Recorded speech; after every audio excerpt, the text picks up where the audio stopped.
Welcome to the Neurodivergent Experience podcast, a podcast where we share the lived experiences of neurodivergent people to help create a better understanding for our community. Join us every week as we bring you honest, raw, and inspiring conversations with specialists, advocates, and individuals who know exactly what it's like to live the neurodivergent experience. I'm Jordan James, a neurodivergent specialist, father of neurodivergent children, husband to a neurodivergent wife, and author of The Autistic Experience, and I'm joined by my best friend.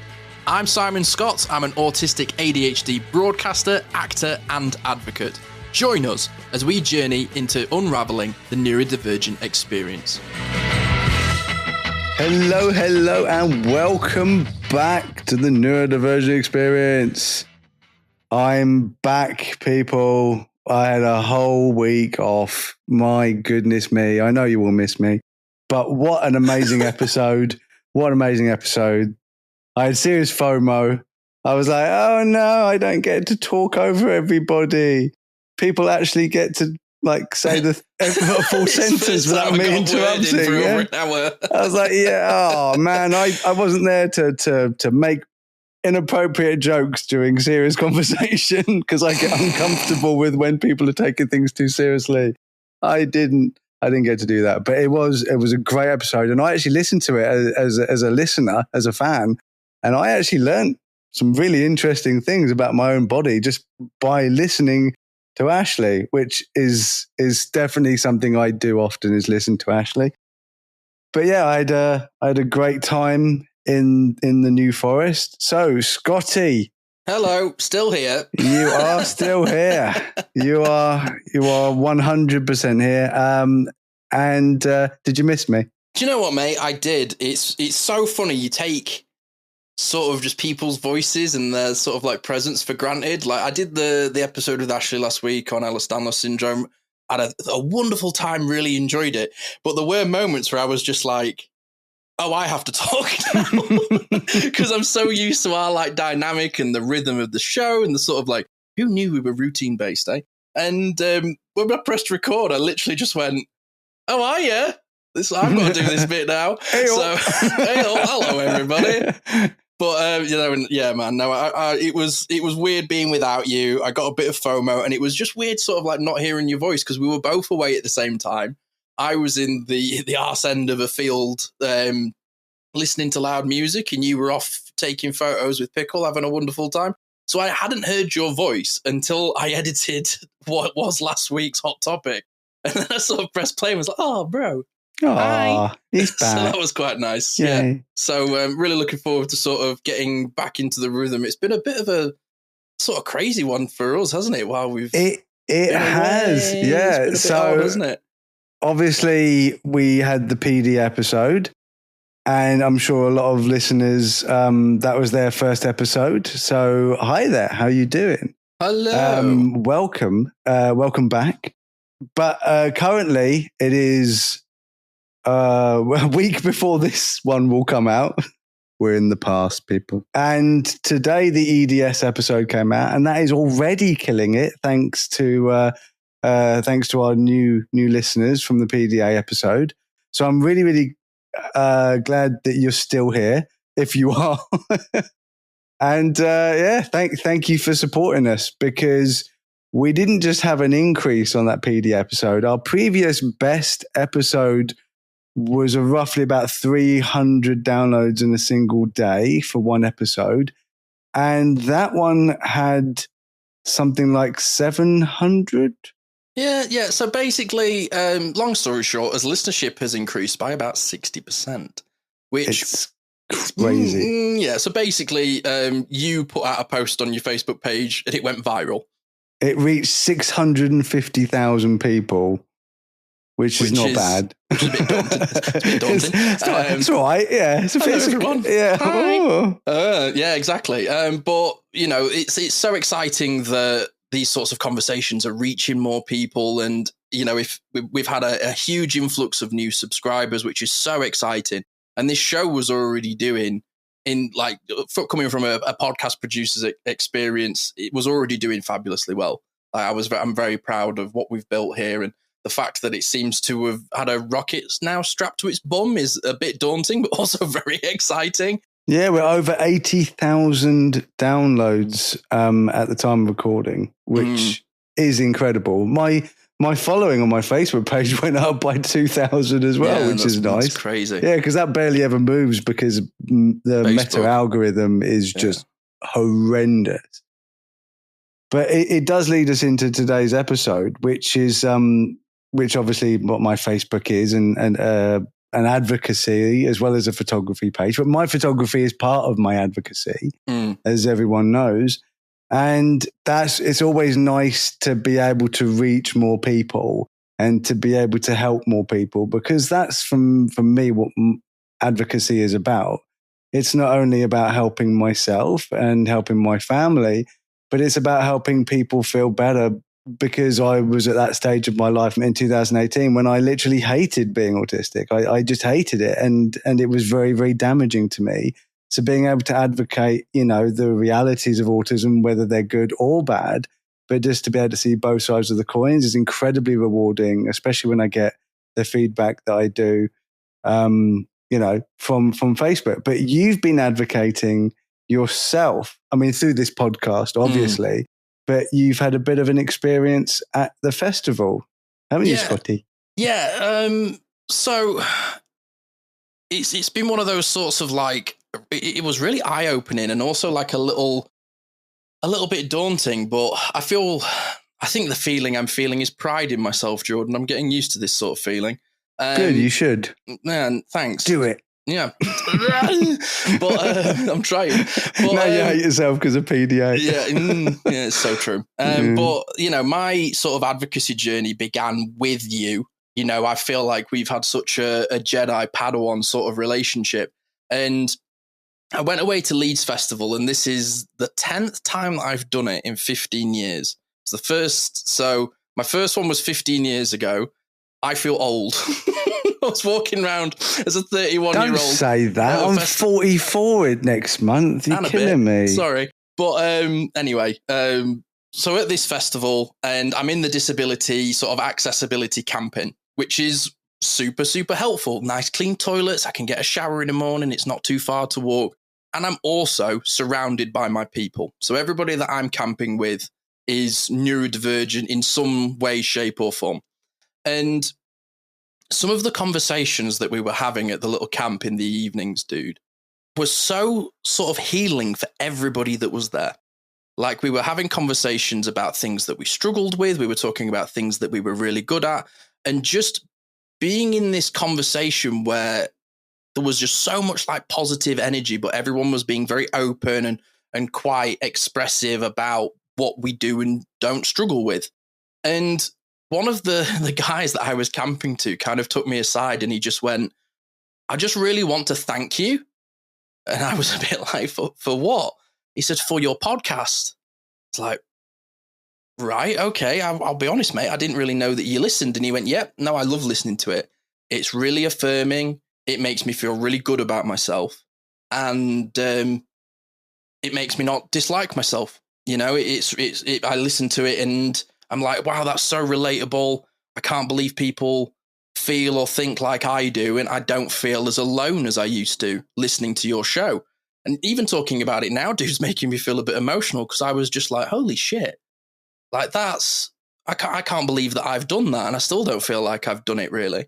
But having these sorts of like little conversations and just one-on-ones with people, we were talking about, PDA, and one of my friends is really dyslexic. And we just sort of had these sorts of conversations where we talked about what we had going on in a fun, quite safe way. And I really feel like going away and having these sorts of conversations with people has actually done quite a lot of healing for me. And I really hope that sort of has passed on to other people and they've had a bit of healing as well. And I now actually feel like it's not even like a Jedi Padawan situation. I now feel like a Jedi. Like, I actually feel like an advocate now. I'm not having imposter syndrome about it or sort of going, oh yeah, but other people. I actually feel like by talking about myself and sharing my experiences and my perspective, I actually feel like I've helped people. And undoubtedly, dude. and it feels incredible, but it's also like, it's just an unusual feeling that I'm sort of processing. But now that I feel like I'm on this stage where I'm a Jedi, I just feel like I've just done a lot of healing this weekend, dude, and talking to other people and just sort of just being real in a field with people in nature and with good music and good vibes and being kind to each other. I was just like, oh man, I wish the world could be like this.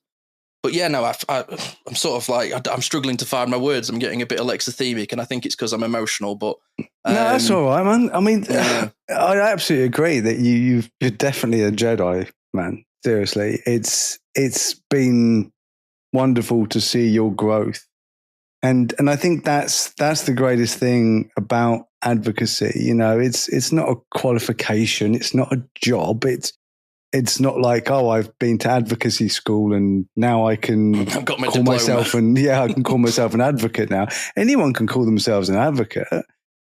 It's just whether you feel like you're an advocate. You know, you can be an advocate for yourself, you can be an advocate for your family, like I said, or you can be an advocate for your community. Now, I don't speak, although I get accused of this a lot. love social media. I do not speak for other neurodivergent people. I speak for myself with their permission. Sometimes I speak for my family and friends, and I always get their permission. But I don't speak for the general public community of the neurodivergent people. The the similarities of my experience, and compared to theirs, that is just what it is, and it's going to be different for everyone, and our journeys are always different, and how we get to the place we get to is going to be different, and the place we get to is going to be different. But we do have this crazy commonality that, like, especially I would see that with the Autistic Experience book, is that, so many people, when they read it, literally came back, and the main feedback from that book, from the thousands of people that read it, were, oh, I feel seen. Like, and it's crazy that this podcast, that book, my page and other pages like it, that we have to do that work in order for our people to feel loved, to feel cared about, to feel like they belong. Like, why the fuck do we have to do it? Yeah. Shouldn't that just be a thing? It's just, but that is the way of the world. The fact is, we're a minority. We're a minority who has been misrepresented for decades, misrepresented through media, through studies, through charities. People will always talk about us, but they won't listen to us. We get talked over. It's, oh, you are this, you are that. Which is why when I got together with Marie Locke and we put the book together, our main thing was, there will be no one in this book who will talk about other people being autistic who aren't autistic. There will be no non-autistic people being part of this book.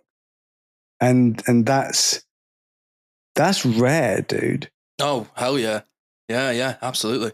Because most books are we talk to, including Steve Silberman's book, which is incredible, but it's, we talk to this many autistic people and this is what we found. Well, we didn't do it. This is what we found. That's very science-based, isn't it? Yeah. Yeah, I mean, to be fair, that is what people wanted us to do. Yeah. They were like, oh, well, you've got all of this amazing information, but you're not going to use it to, like, tell us how autistic people are. And I'm like, well, no, you can do that. You can do that on your own time. The information is there, but that's not what the book's about. The book is about one thing, and that is showing that autistic people are their own people, that they're all different, but they all have similar experiences because of the way we're treated. Preach.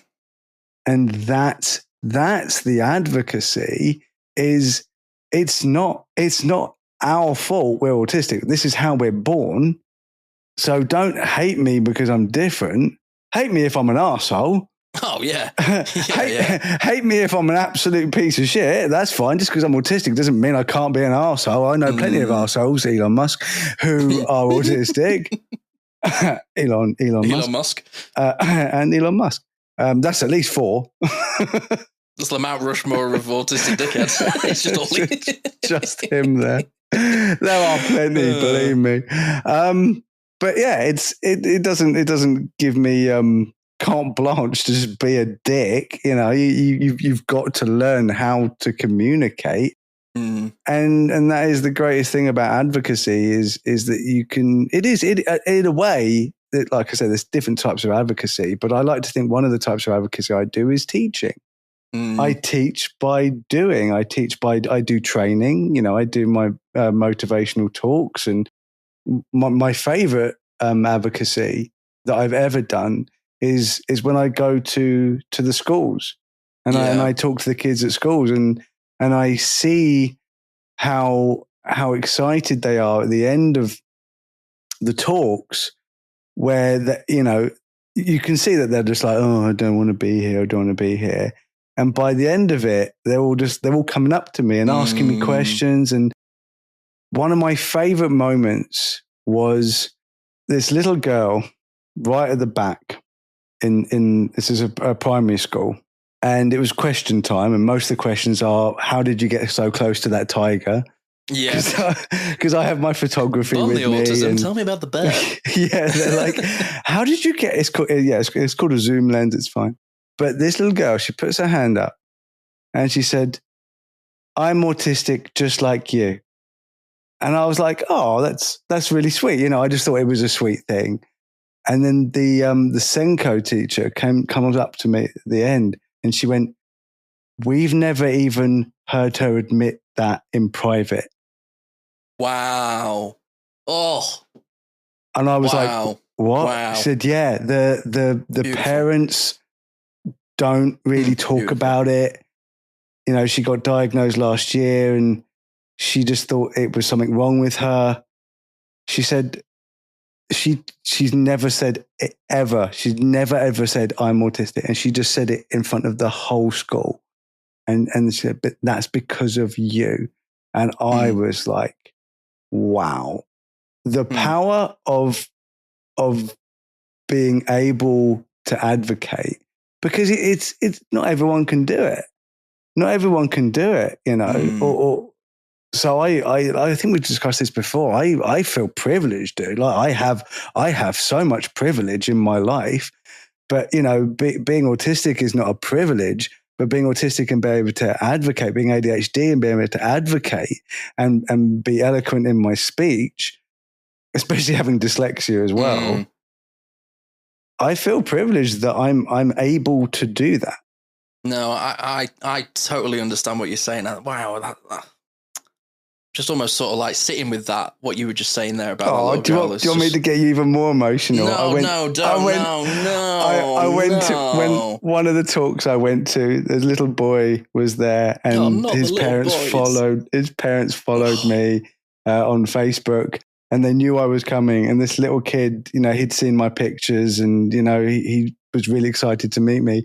And he bought me a cuddly toy Captain America. And he said that I was his hero. So he wanted to buy me a hero when I don't feel good. Oh, I know. I'm also crying. Wow. And I was like, wow. It feels so. That is why and I don't do it anymore. Mostly because, like, I don't know why I don't do it. I would love to do it more. But it's very difficult with schools. I get a lot of RSD because they'll be like, oh, I'm going to set it up, and then schools are school. And I never even charged it. I'm like, I'll do this for free, and they're still difficult about it. Yeah. But yeah, it that and doing the photography trips with the kids as well. It was just so good. Oh, that's awesome, man. And that's sort of like, even though it was a sort of different situation, I wasn't doing a talk, but just sort of like being sat in a circle in camp chairs and it's still doing a talk, even if you're talking one-on-one, you're still doing a talk. Yeah, you're right. But just some of the sort of conversations that I was having where, everyone was we're all so different, but we all experience the same things. We've all experienced the same way that we're treated. We're all gaslit by medical professionals, and sort of having these open spaces. And we were having conversations about like, oh, this is when a doctor was shit with me, and but this is when one was good with me. And the sort of like exchange of knowledge that happens in these sorts of little spaces is really, really important. Like, a couple of the people that I was talking to specifically have been into theatre as well, and I'm into theatre, and I was sort of discussing about how RSD really affected me when I was doing it. And one of the guys was like, what's that? And just sort of had a conversation with him about RSD. He's been diagnosed autistic for nearly 10 years and has never heard of RSD, but my God, has he felt it? And we were sort of talking about it, and he was like, wow, that's so good that I now have a name for that feeling.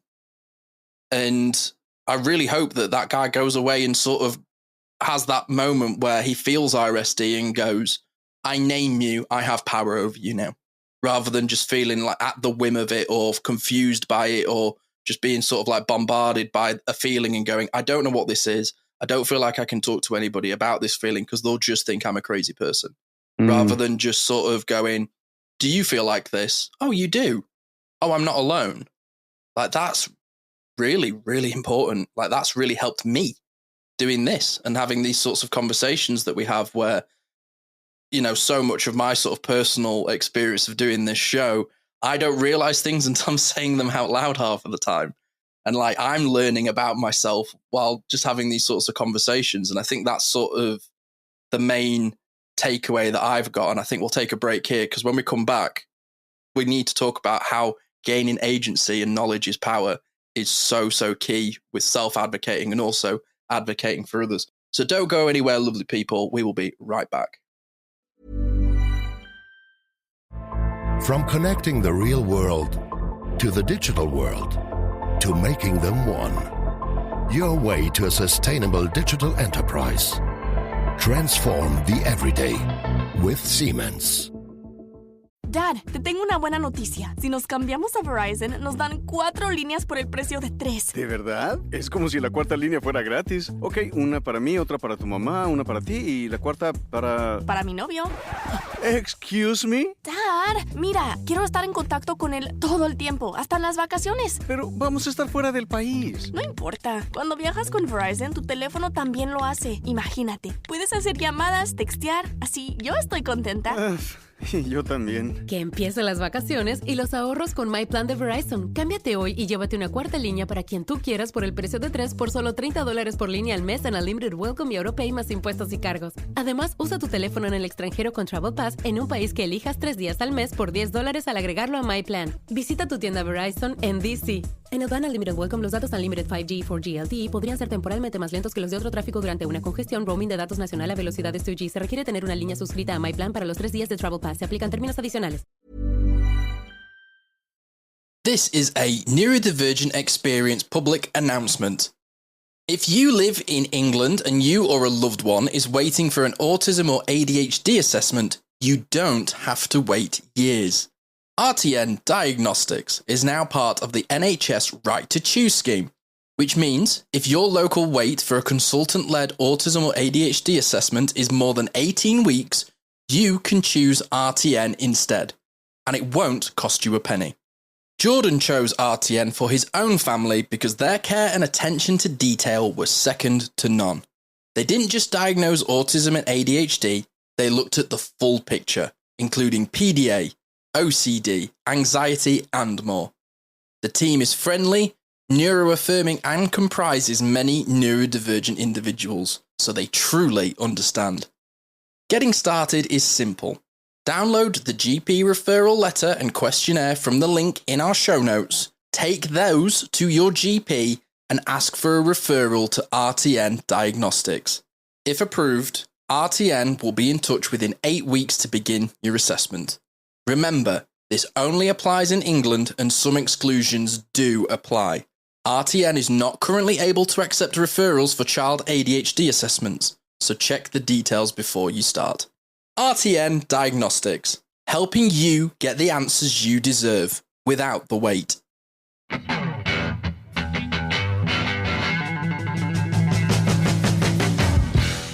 Welcome back to the Neurodivergent Experience. Simon Scott with the one and only returning Mr. Jordan James. He's back. Yo. Hello, welcome. Like a boomerang. And we've been discussing advocacy, our journeys, and also just how important self-advocacy is for not only yourself, but for others as well. And one of the things that you were talking about before the show with me, Jordan, is why knowledge is power. And it's so true.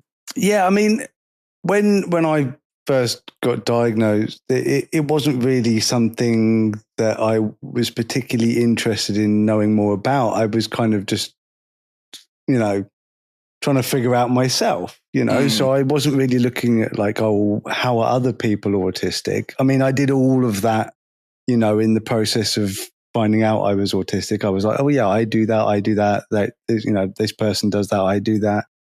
And then I was doing that thing of, watching TV shows or movies. And I'm like, oh, that person's very similar to me and that person's very similar to me. And, oh, maybe they're autistic, like I am. And, oh, I think I'm autistic like that. Like doing that comparison thing that we all do in every part of life of, can I sing as good as that person? Where do I fit in this? Yeah, it's never, oh, I'm as good as me. It's am I like other people? Because I think we're all looking, to fit in somewhere, especially when we've had a life where we've been ostracized and we don't believe we fit anywhere. So I was looking for the fellow Lego pieces to connect myself to, whether it was in real life or whether it was through representation of me in media. And that was, for me, that was my knowledge was, oh, this is autism. This is what it does to you. And then it started getting into a negative thing, which I've talked about before, where I started hating and resenting my autism that lived within me, like some weird gremlin, and obviously, the photography happened and I realized that I got really good really quickly because of the autism. And the tism, and that I don't have autism, that I am autistic. And it is me and it is who I am. I am neurodivergent. And it's really interesting because as soon as I started realizing that, then I suddenly got really, really interested.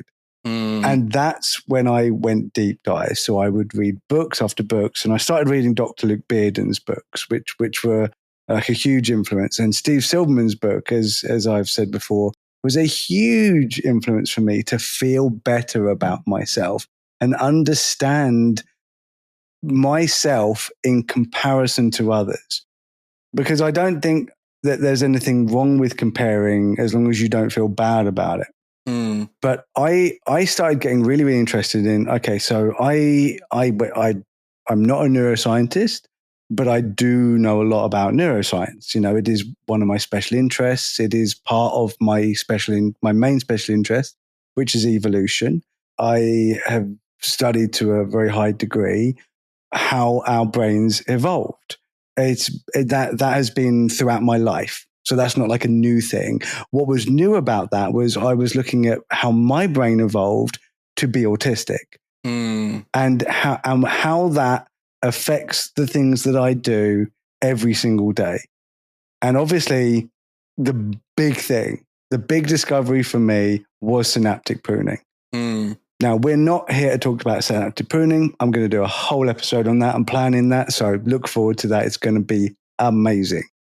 But go and look at my post. I put my hypothesis out the other day. It did really well. A lot of people really, really loved it. A lot of people had little tweaks to it and I found them really interesting. Some people were just arseholes. So go fuck yourself.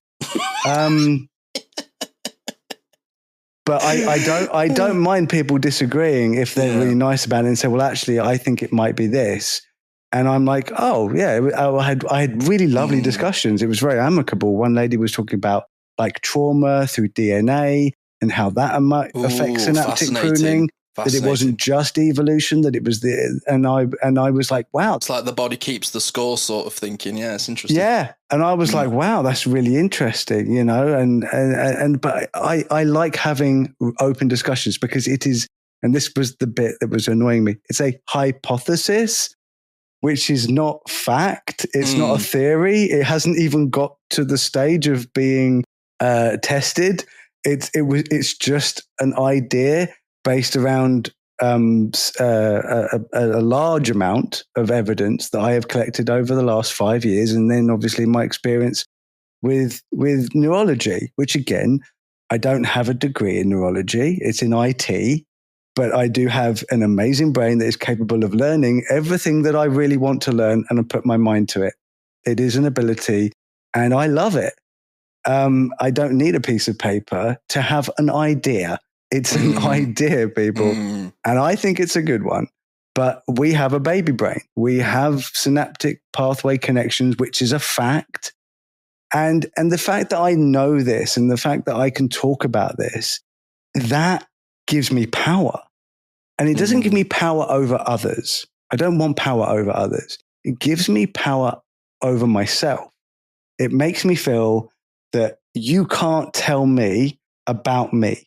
And that's the biggest problem when it comes to the medical model of autism, the medical model of ADHD and dyslexia and dyspraxia and dyscalculia and EDS and all the things, and PDA and all the things that are part of just one brain, which is my brain. It's all part of my brain. It's not split into different sections. It is just my entire brain.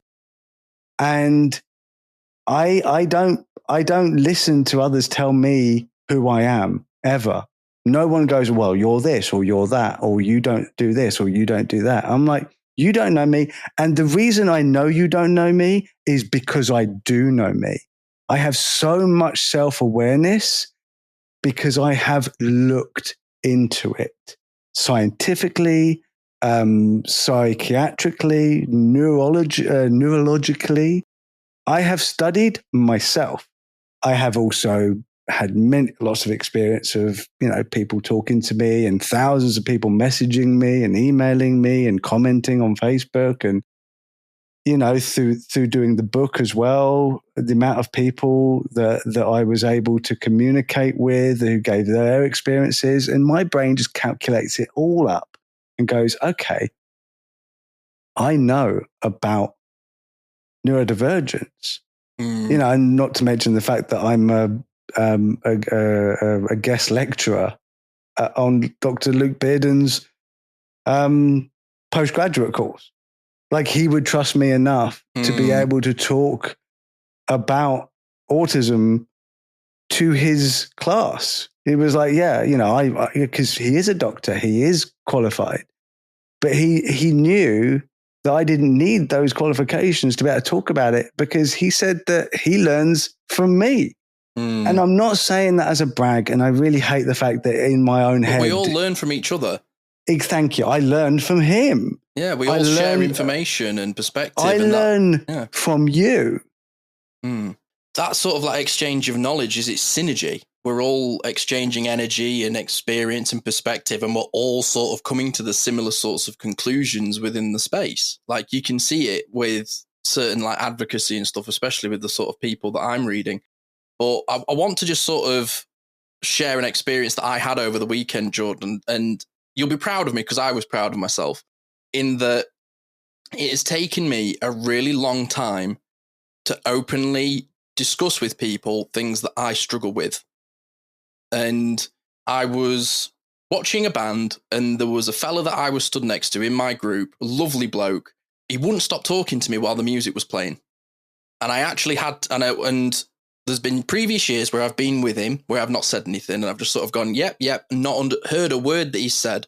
And it's not because I've got bad hearing. If anything, it's the opposite. when there's so much music and there's so many people around me, and then you've got somebody trying to have a conversation in your ear and they're sort of like shouting over the music and everything. And it all just becomes a noise mess. It exhausted me trying to give it energy to try and focus on what he was saying with all of this going on around me.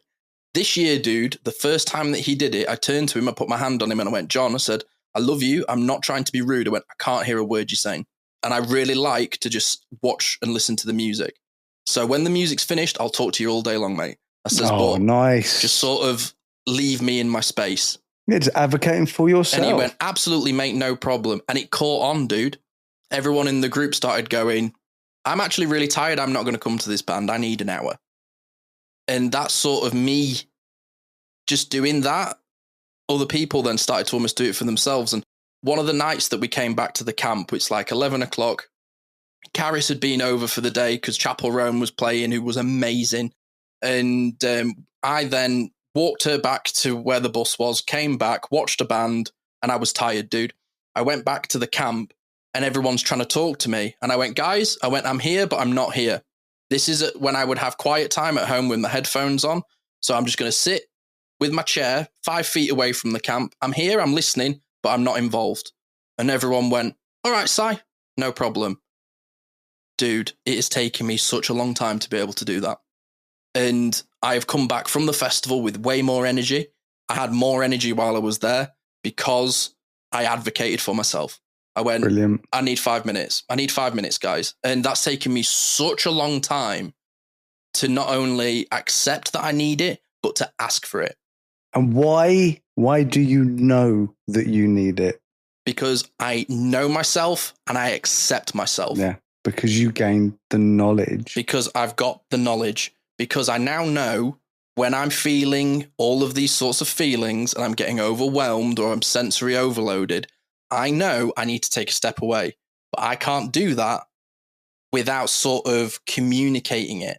And it was so helpful to be able to do that, because then in different moments, I noticed other people starting to do it as well. There was like a guy that was sort of like with me most of the festival. And I said to him, oh, do you want to go and watch this band with me? And he went, I would love to. And he went, but I'm actually sort of just a bit jaded at the moment. And I went, well, I'll do you a favor, dude. I really want to go see them. So why don't we sit on the other side of the field where we can hear them, but we're not sort of on it? He just went, oh yeah, dude, I'd love that. And he kind of came away and he went, I'm so glad that we did that, because I loved the band that we saw, but I just couldn't be in the tent with it.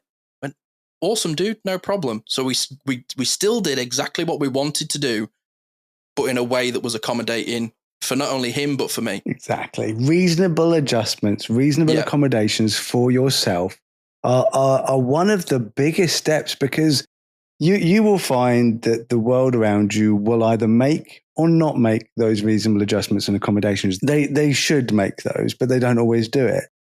But that's on them to do it. That is out of your control. Once you've told them what you need, you don't then have control of how they do it. Whether you get it or not, yeah. But what you do have control of, what is within your circle of control, is how you feel about yourself and about how you can advocate for yourself.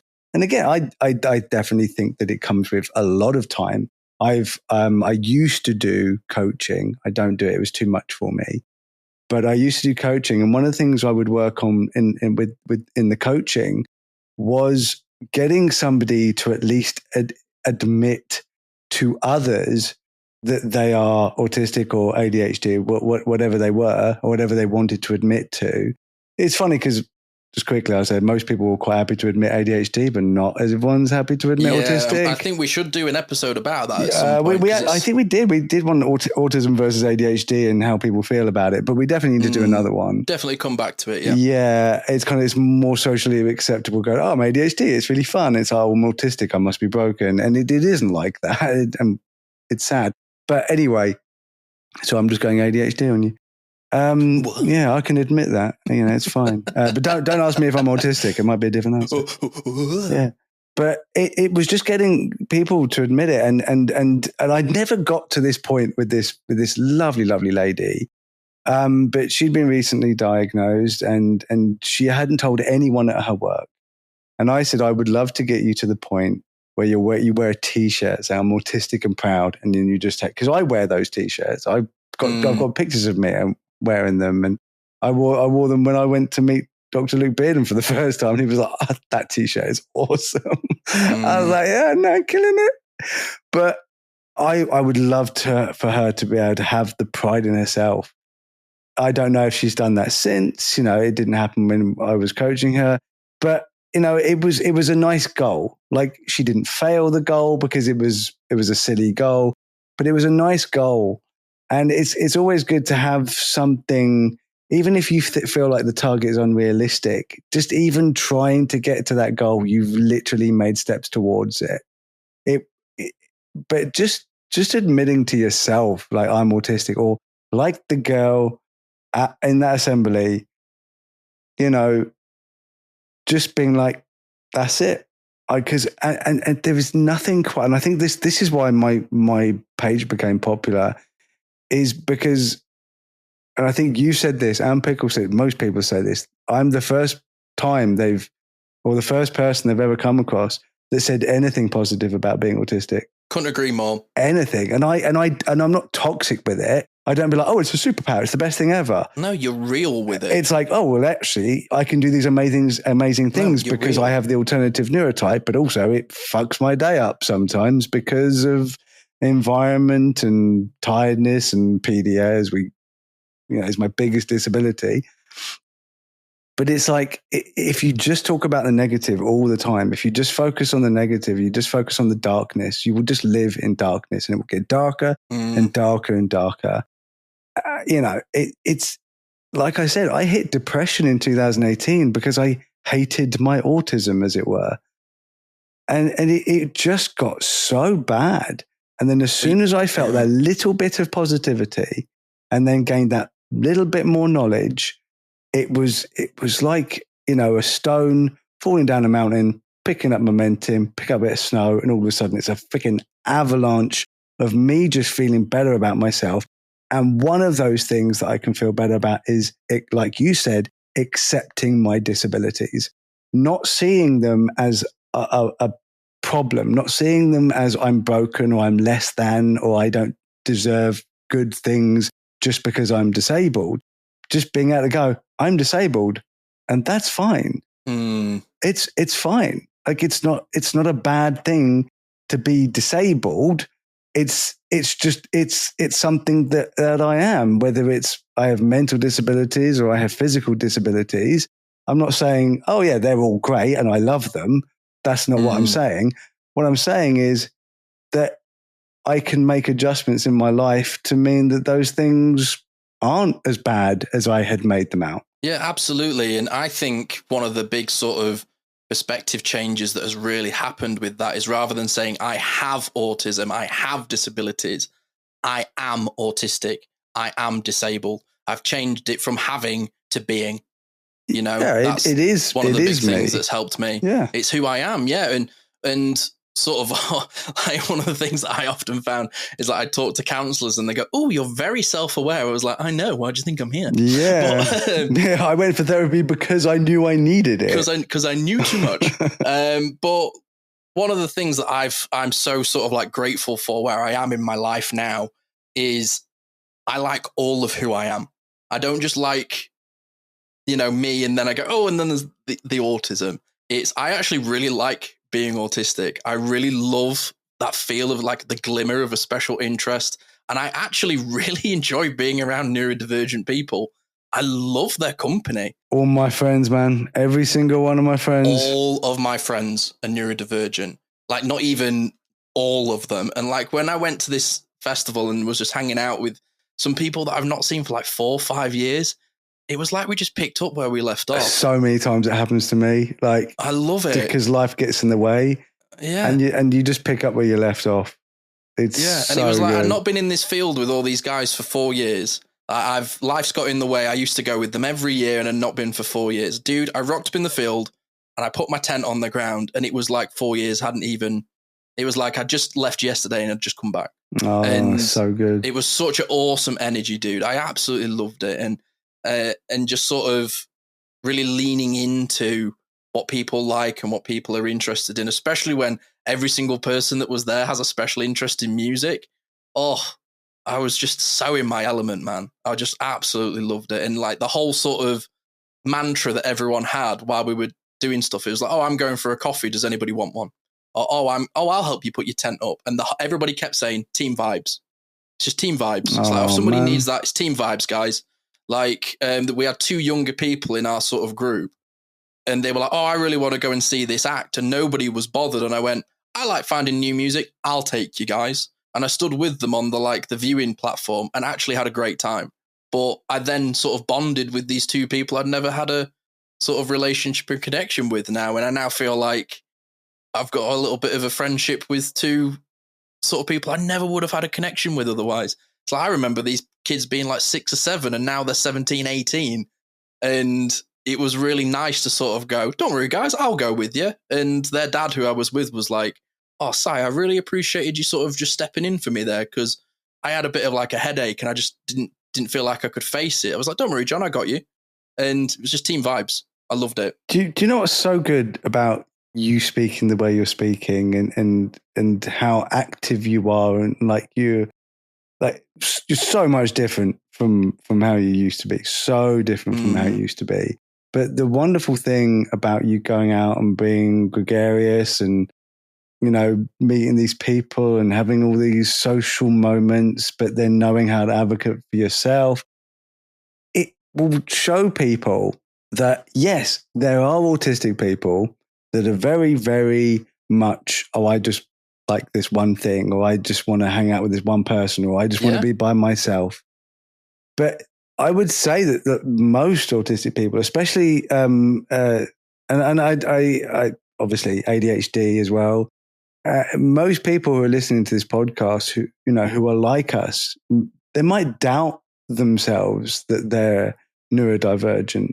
You know, I know that Sylvia, and I can say this because I have asked her, and she's okay with me talking about it. Sylvia still struggles, even though she has the piece of paper. You know, like I said, the Autistic Experience that book really helped her understand that she wasn't alone. I remember her reading it and just going, oh, it's not just me then. I have that experience a lot now with people where they just go, it's wait a minute, I thought that was just me. I thought there was something wrong with me. I just thought it was me and everyone in my close-knit family. Yeah, and everyone I've ever met. And what it does when people listen to you speak the way you do, how I see it, is that so many people will be like, oh, I didn't realize doing things like that, I thought that made me not autistic. Like it's giving people who don't fit into the DSM categories, you know, directly, or maybe they don't meet the full criteria for a diagnosis. Maybe they've been for a diagnosis, got told they're not autistic. Most highly masking people ever. Super highly. Yeah. Because I certainly know a lot of people that still believe that they are neurotypical, and brother, they are not. Mm-hmm. They are absolutely not. But it's not down to me to tell them that. I just smile and go along with it, and I go, oh, in their own, I go, time, you know, I like, it's their journey, you know, and I offer them the book, and they're like, oh yeah, I'll read that, and then they just never do because PDA. But I do 100% recommend, you know, if you want to get accommodations, if you want to be able to make accommodations for yourself, or you want to make accommodations for your loved ones or your friends, or maybe someone at your work that you know is neurodivergent and you're in charge of them, maybe you want to make accommodations for them, you need to learn. If you run your own business, you should learn about neurodivergence from neurodivergent people speaking candidly. There's nothing better than this podcast. There is nothing better than, you know, the Facebook groups that are run by neurodivergent people, the Facebook pages, you know, the Instagram, the TikTok, the real TikTok ones, not the fake ones we talked about last time. Ones, yeah. Just any sort of social media where it's positive, but it's real. You know, that you can find information out there. And I 100% reading Dr. Luke Bearden's books. And if you really, really want to know and you really, really want to find out about autism, go and do his course. It's a great course. He is a great, great teacher. He's a great man. So yeah, if you really want to know about it, then get the right sources. Find the right people to learn from. And if you're listening to this, well, you're doing the right thing. Yeah, beautifully said, my friend. Well, I think we'll take a little bit of a break there. And when we come back, I really want to know, Jordan, how you've helped advocate for your family and your loved ones when discussing about doing it. So we'll talk about that after the break. El rugido de los aficionados, el ritmo de las porras, la intensidad en la cancha. Esto es más que solo un partido de fútbol. Con DraftKings Sportsbook, esta es tu oportunidad de convertir cada jugada en una gran ganancia. Descarga la app de DraftKings Sportsbook y usa el código HEART. Ese es el código HEART para que los nuevos usuarios reciban $200 en bonus bets al instante cuando apuestes solo $5. En asociación con DraftKings, la corona es tuya. ¿Problemas con el juego? Llama al 1-800-GAMBLER. En Nueva York, llama al 877-8-HOPE-NY o envía un mensaje de texto con la palabra HOPE-NY al 467-369. En Connecticut, hay ayuda disponible para problemas con el juego. Llama al 888-789-7777 o visita ccpg.org. Juega responsablemente. En nombre de Boot Hill Casino and Resort, Kansas. Debe ser mayor de 21 años. La elegibilidad varía según la jurisdicción. No válido en Ontario. Pueden aplicarse cargos en Illinois. Las apuestas de bonos son de un solo uso. La apuesta no se incluye en las ganancias y caducan después de ser otorgadas. La oferta finaliza el 29 de septiembre 2025 a las 11:59 p.m. hora del este. Los términos en DraftKings.com/sportsbook/promos. Have you ever felt stuck in patterns that don't serve you? Struggled with stress or wanted to connect more deeply with yourself? Then I have to introduce you to a friend of the podcast, Ashley Bentley of Integrated Coaching, Breathwork and Hypnotherapy. Ashley is a highly experienced clinical hypnotherapist and coach specializing in working with neurodivergent minds. Through a unique blend of integrative coaching, breathwork, and hypnotherapy, Ashley helps people rewire subconscious patterns, regulate their nervous systems, and step into more empowered versions of themselves. Whether you're dealing with addiction, anxiety, burnout, or struggles with self-acceptance, Ashley offers practical and science-backed tools tailored just for you. Her unique methods combine neuroscience, storytelling, and subconscious transformation to create real, lasting change. Jordan and I can personally attest to the profound and transformative effects of her sessions, which have been life-changing. She does all of these sessions online, meaning she can work with you no matter where you are in the world. If you're ready to break free from old patterns and start living with more clarity, confidence, and connection, go to bit.ly/AshleyNDE to book a free consultation or learn more.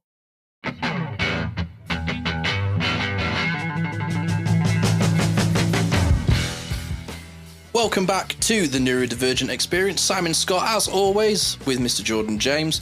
And we've been discussing advocating and self-advocacy, but you touched on it in the last section, Jordan, which was talking about, you know, advocating for your loved ones. And you have an experience which I don't have, which is having children. So how did you, being an advocate, help your kids? Well, it's interesting because, before I started the Facebook advocacy, obviously I got diagnosed autistic, but I always knew I was ADHD. I didn't really understand that as neurodivergence. I'd never heard the term, but I always understood it as just being very hyper and not being able to concentrate, And I could definitely see it in my kids. Sophie very outwardly, Simon very inwardly. He wouldn't be able to stick to one thing for too long. But his curiosity was limitless. Like he just wanted to know about everything. But it wasn't one thing, it was everything. Sophie, she would dance, she would sing, she would want to do drama, and she was so hyper, she's so outwardly energetic, and just like trying to keep the reins on her was a 24-hour job. But also both my kids were runners, dude. Like that was a scary time. Oh, no. Yeah, they would just. I had to hold their hands all the time because got them on leads, get back in. That was an idea at one point until I got shamed out of it. I just now have the image of you with your two kids like on a chariot as they run. I'll just sit on a skateboard as they just pull me along. But no, it was, it was always there. It's just I didn't know about it. I didn't know what that was. Yeah. But I would always go into the schools and I would always talk to teachers, and teachers would say, "Oh, they're not reaching this goal or they're not reaching that goal." And at the time, I'd turn around and go, and they go, "Oh, we're worried." And I go, "Well, I'm not. Why are you worried?" And they go, "Oh, because normal, they wouldn't say normal. But Yeah. they said normally kids would reach this. They'd be, reading at this level, or they'd be speaking at this level, or they'd be, doing this at this level, or at this age." Because obviously we had it with where like the midwife would like come visit after the birth and stuff like this, because then they do like developmental checks, and they'd be like, "Oh, they're really advanced in this," but like they're not advanced at that. By the way, like no one ever spotted that my kids were autistic. Yeah, I'm listening and going. I thought was like really, really interesting. A lot of they did spot that they might be dyslexic, but at the time I was like, I would imagine that they are, because again, I knew I was dyslexic as well, but again, it wasn't really something I cared about. I was like, okay, so I can't spell that well. That's what spell check's for. But obviously now I know it's a lot more than just spelling. But it wasn't. I was advocating for my kids just as a parent from freaking day dot, dude, even without knowing they're neurodivergent, because I just didn't see what the big deal was that my kids couldn't do what those other kids were doing. I'd be like, well, just give them time. I'm sure they'll get there. So I was always super patient with my kids because they didn't walk at when they allegedly should have. They definitely didn't talk like they allegedly should have. And it was like, oh, your kid should be having like little mini conversations with you.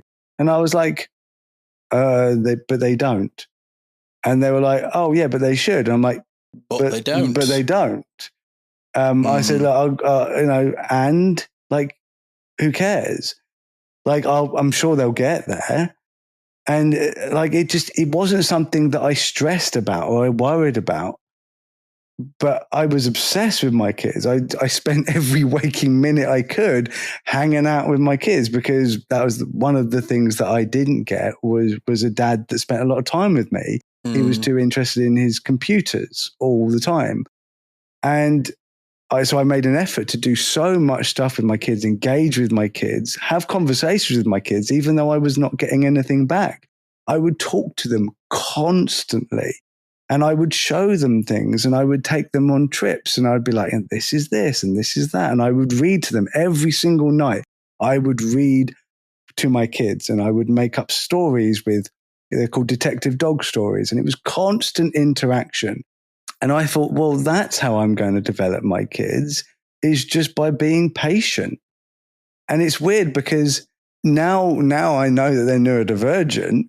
That's the advice that I give to most parents, is just be patient. They might not reach those milestones in the time that they are expected to. But if you think about it, neurodivergent people, we're on a different track. If it's a train track, we're on a different track. So if we're heading to a direction, and then there are two train tracks, there's a neurotypical train track and there's a neurodivergent train track. The neurotypical train track is straightforward. It's direct, straight all the way. No stops. The neurodivergent train track still might end up getting to the same direction, the same destination, sorry.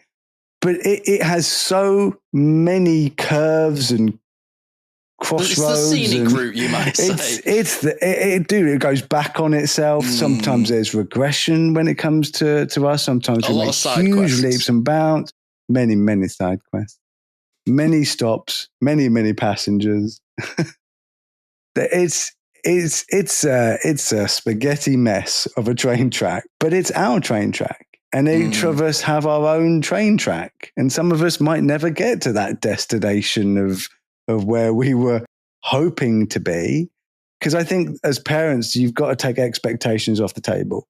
You've got to not go, oh, I wanted a kid that would do this, or I wish that I'd had a kid that would do that, or I wish because you could say that about any kid. You could be like, oh, I really, really wanted grandkids. And then, you find out that, your kid might be gay and they don't want kids, or that they aren't gay and they just don't want kids. They can't have kids, yeah. Or they can't have kids. And it's like, well, life doesn't always go the way you expect it. So I think the one of the ways that you can be a better parent, in order to then advocate for your kids, is just don't have expectations and don't let other people put expectations on your kids. Goals is fine.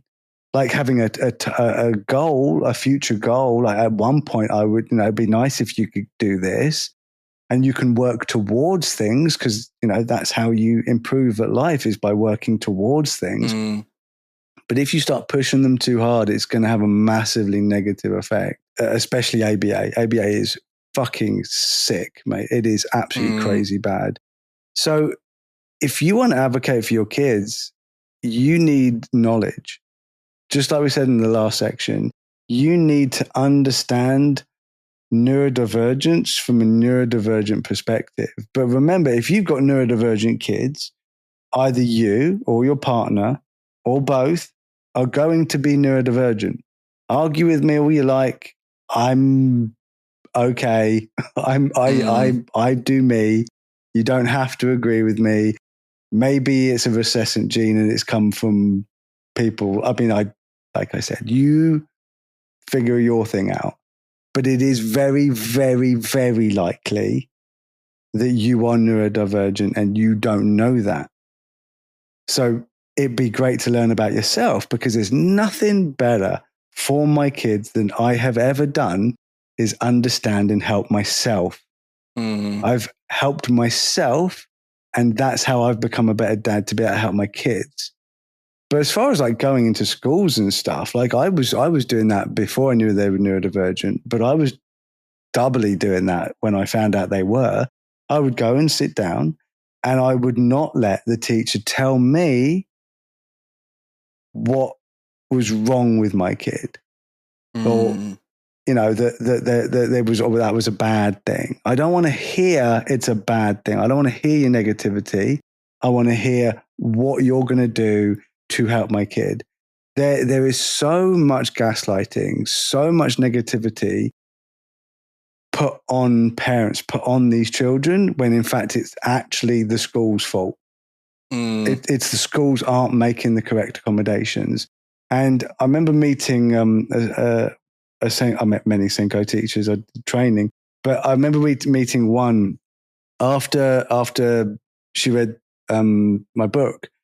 She contacted me and she said, I need your advice, because I want to help the kids that I'm in charge of, the Senko kids. I want to help them, but I'm getting the worst pushback from the parents of all the other kids, saying that these Senko kids are getting special treatment. Wow. What sort of a fucked up individual sees a disabled child and goes, why can't my kid get what they're getting? Well, maybe is that they're not disabled and they don't need it. That's like your kid goes to another kid's birthday party, but you buy your kid a present, so they don't feel left out. Fuck, that's not how life works, dude. I literally had this at Leeds, right? I was stood in the queue for the disabled toilet, and these two drunk girls came up and they were like, oh, we want to use this toilet because we can't walk to the next one because we're too drunk. I was like, well, people that are in this one actually can't walk, so bugger off. And they were like, oh, you're being rude. I was like, no, you're just being a dick. I love it when rude people call us rude. Put the Lambrini down and walk to the loo.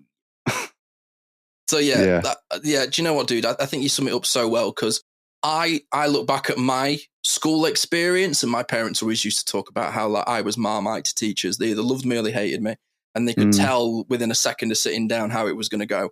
And I don't like to have regrets. I don't want to look back and sort of pontificate about how things could be different, because I wouldn't be who I am if I hadn't had the journey that I'd had. And the only thing that I kind of look back on now is I don't think to myself, I wish my parents knew that I was neurodivergent. I wish my parents knew that they were neurodivergent, because the sort of ripple effects, the knockdown effects that would have had on my life would have not only have I had a lot more accommodations, but I would have been taught how to do it for myself. Yeah. So that's the only thing that I kind of look back on in my like quote unquote school career, is that when my parents were confused as to why teachers were the way they were with me and some weren't, and why I was good at certain things and they weren't good at certain things. And that's the only thing that I wish I could change, is that I could go back and go, both my parents are neurodivergent. That is very clearly obvious to me and now very clearly obvious to them. I wish they just had that information when they were going into all these fights, because they just didn't know what to say or do, or how to sort of defend themselves or ask for what they needed or what I needed. We were just always confused and trusted the word of quote unquote professionals over ourselves. Yeah. That's the only thing that I would change. It's amazing how much, like if you do enough research before you go into like a school meeting or a CAMS meeting, or just go and see a doctor in general, it's amazing. Like if you do enough research, if you have enough knowledge, and of course it doesn't always work, but it's better that you do it than you don't. But understanding, about your own neurodivergence, it helps that prep. Because that the prep is the important bit. I remember when I first went for my to see my GP, so it wasn't my official assessment. It was, that stage where you go see the GP, go, I think I'm autistic, and then they send you, then they do the referral. And I walked in and I had a novel's worth of information that I'd printed out. I was literally carrying it under my arm, of like, to say this is why I think that I'm autistic, because I had so much information that backed my self-diagnosis, as it were, because I felt like, yeah, I'm definitely autistic. Like that answers like pretty much every question I've ever had. But obviously, you want to go for the assessment if you do. Not everyone has to. Self-diagnosis is totally valid as far as I'm concerned. Me too. Because me getting that piece of paper didn't make me more or less autistic. It just gave me a piece of paper. I didn't walk out of the doctor's, I was like, oh, I'm healed. It basically helped me get the accommodations that I needed at work. So yeah, I had so much prep, and I had that same prep when I recently had an occupational health meeting for my work, because of certain changes to my job that I felt uncomfortable with, but I still like it. They're law because of the industry that I work in the security industry. There's been certain changes to the SIA license that you now have to do certain training in order to then get your license the next time. And mine's due in about a couple of years. So my company wanted me to get the accommodations. So when I did do that training, I could get accommodations within that training of accommodations that I needed, not accommodations that they think that I needed. So it was all very positive. And then when I spoke to the occupational health guy, dude, he was awesome. Like he was brilliant. So good.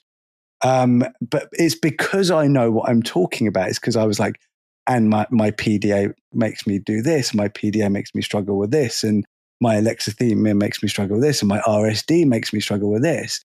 So it's not only like, oh, I can then help myself, or I can help my kids when it comes to like authorities.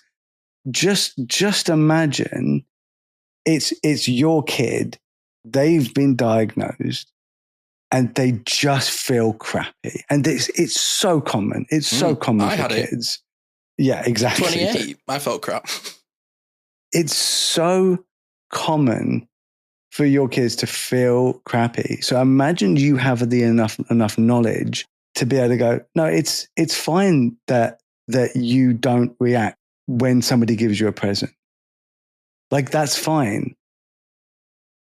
You're okay. You still deserve gifts if you don't react. You will still get gifts just because you don't outwardly express your appreciations in the neurotypical manner. You can have alexithymia. It's fine. Having a word to put to the different things that we do, I think is incredibly productive. A lot of people will be like, oh, you're just labeling. And it's like, well, it's not. It's giving a name. I can say I'm wearing clothes. These are all clothes. Everything I wear is clothes. So do I need to specifically tell you what clothes I'm wearing? Well, I don't need to, but it's nice to be able to go, well, this is my t-shirt. This is my jumper. These are my shorts. This is my socks.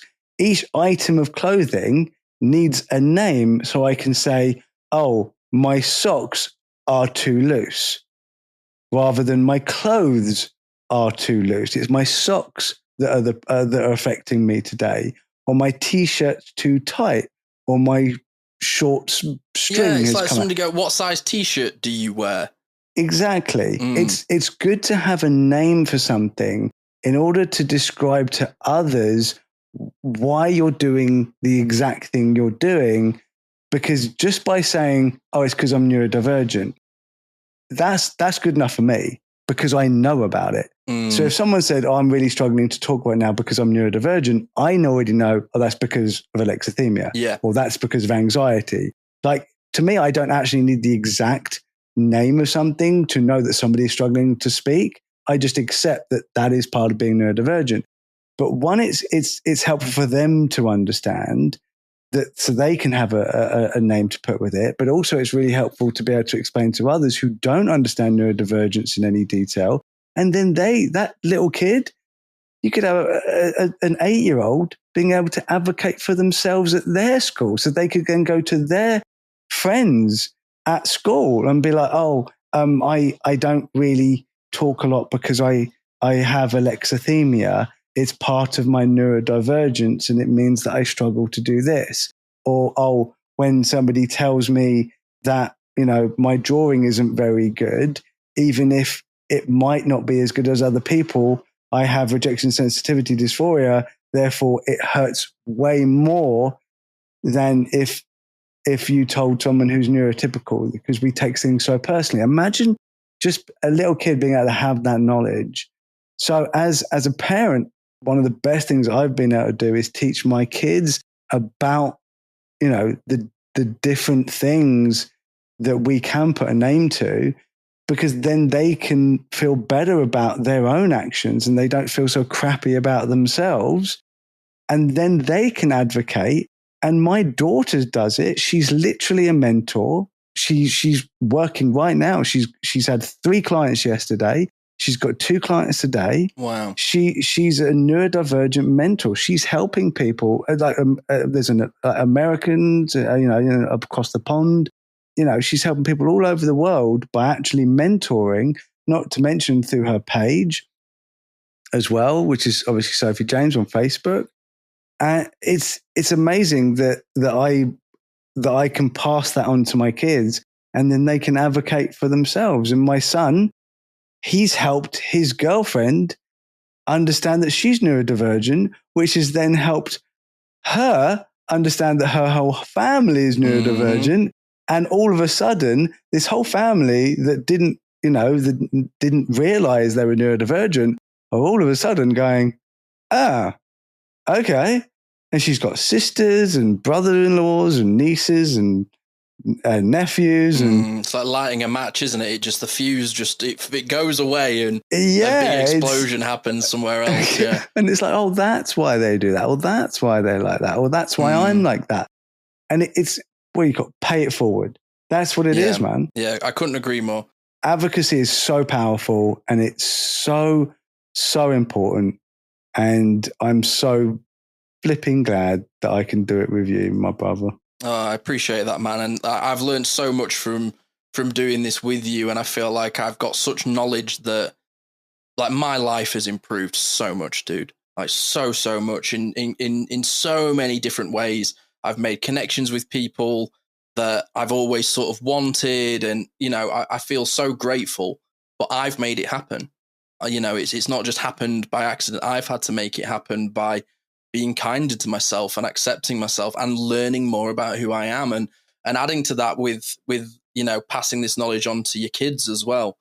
You know, if you start them young, by the time that they're my age or your age, they're going to be masters of it. The sooner that they learn this stuff, the longer, the more time that they have in life to research and understand and grow with the knowledge, rather than grow and then learn and have to go back and work on it. And, you know, it's such a head start that you know, if I'd known this stuff when I was 9-10 years old, dude, like. But just imagine that it was just common knowledge, that we just understood and accepted that it's hereditary. It is part of who we are. We will, you know, we will pass it on, you know, through our kids. Our kids will be neurodivergent just as much as that they will have the same color hair or the same color eyes, or, you know, the same color skin. That we will pass these genetic markers on to our children, and they will then pass them on to their children. So imagine if we just accept that, and you're going to have grandkids, you are already one step ahead of everyone, going, well, I know for a fact that my grandkids will be neurodivergent because my son is neurodivergent, his girlfriend is neurodivergent, my daughter's neurodivergent, and her boyfriend is neurodivergent. So if they end up having kids, those kids will definitely be neurodivergent. So we will know and understand and be able to accommodate and help them grow from day one. We're ready. Yeah, there we're ready will for be them. no diagnostic criteria needing to be met to make me go, oh my God, my grandkid's autistic. I already know they will be. And that is so cool. And that will be their kids and then their kids and then their kids, because, ladies and gentlemen, being neurodivergent is not being a broken human being. It is being a separately and just as importantly evolved to be different human being. Wonderfully said, my friend. Wonderfully said. Welcome back. Welcome back, everybody. He's back. Yeah, now what a brilliant conversation, my friend. And I've loved it. And I feel so proud of you as an advocate and as my bro, and the positivity that you spread with the work that you do. But I'm also a little bit proud of me too. Don't be a little bit, do a lot. But I am freaking so proud of you, dude. I'm so proud of you. I'm proud of everyone who's out there just trying to better themselves and trying to love themselves more, because that is so important. One thing I would like to say is that, you know, if anybody does want their young person, or if you're a young person listening and you would need mentoring, if you want one-on-one guidance from a very, very experienced mentor, you can contact Sophie James through her Facebook page and book her as a mentor.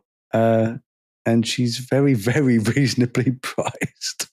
Very reasonably priced. I've only ever interacted with Sophie through the show and a handful of times, and I've always loved her company, and I always learned something as well. So definitely check that out. Well, thank you so much for being with us. If you're a first-time listener and you made it all the way through to the end, welcome to the tribe. We're so grateful to have you here. And we've got another episode, our hot topic, coming tomorrow. Remember, Ashley Bentley's Mindfulness Mondays is coming, so keep your eye on the feed for that. Excited. Remember, you're all wonderful people. Be kind to yourself. Take care and be safe. Nightly bye. Thanks for tuning in to the Neurodivergent Experience. We hope today's episode sparked something for you. Whether it's a new idea, a bit of validation, or just a moment of connection. Remember, new episodes are every week, so be sure to join us for the next one for more conversations and insights into the neurodivergent experience. If you've enjoyed this podcast, help us grow. You can do that by rating and reviewing this show. Your support makes a huge difference in helping us reach more people who could benefit from these conversations. You can connect with us on social media. Find us on Instagram, Facebook, TikTok. Just search for the Neurodivergent Experience. Thank you again for listening. And until next time, take care of yourself. You're not alone in this journey.